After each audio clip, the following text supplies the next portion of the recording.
So for the last two entries in my top 10 uh, New York City rappers all-time list, I got number 9, Mobb Deep.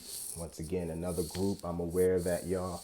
But I just lumped them together. They were a movement, once again, out of Queens. This is a Queens-dominated list. Shouts out to all the other boroughs. Shouts out to, Manhattan, obviously. Harlem. Shouts out to Bronx. Shouts out to Staten Island. Shouts out to Brooklyn, obviously. You know what I'm saying? Shouts out to the Bronx, where it all started.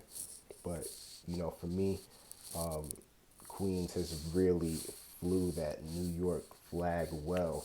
And nobody, flew it better in my mind than Mobb Deep. Just real gritty dudes, man. Gritty raps, incredible beat selection in the early part of their career. Prodigy is an underrated lyricist to me, just very unorthodox when we're talking about skill level. Havoc was crazy on the beats, man. Havoc was super nice. An underrated beat maker is Havoc.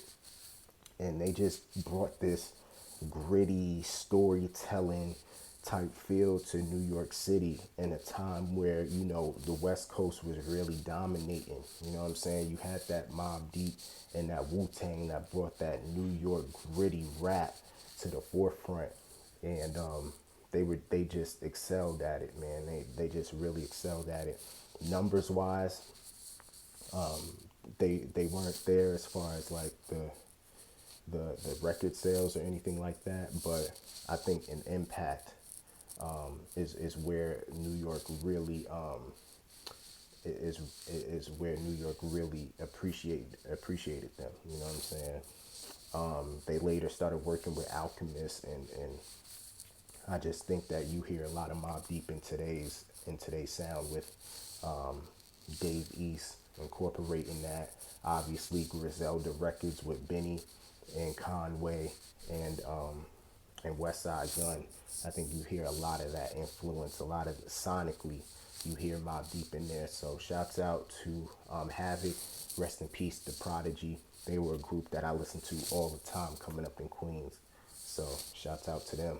And last but not least, Big Pun. Lyrically, is one of the best rappers I've ever heard. You know what I'm saying? Just his skill, his flow, his cadence, his ability to make great songs, I think is a really underrated part of Big Pun's arsenal, man. He made incredible songs. Shout out to the Bronx, man. We lost him way too early.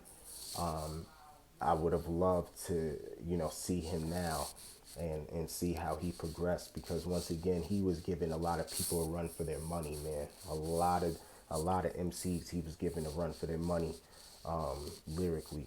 And, I think with the kind of, what do you call it?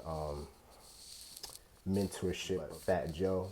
Fat Joe now you see is everywhere. He has a lot of established relationships in the industry. And I think that Fat Joe would have really brought out the best in Big Pun had he, been able to live longer and put out music. But, you see Remy Ma, you see Fat Joe, you see all these dudes from the Bronx, and they're really, cut from that Big Pun cloth. From a lyrical standpoint. So he didn't really have the opportunity to sell a whole bunch of records.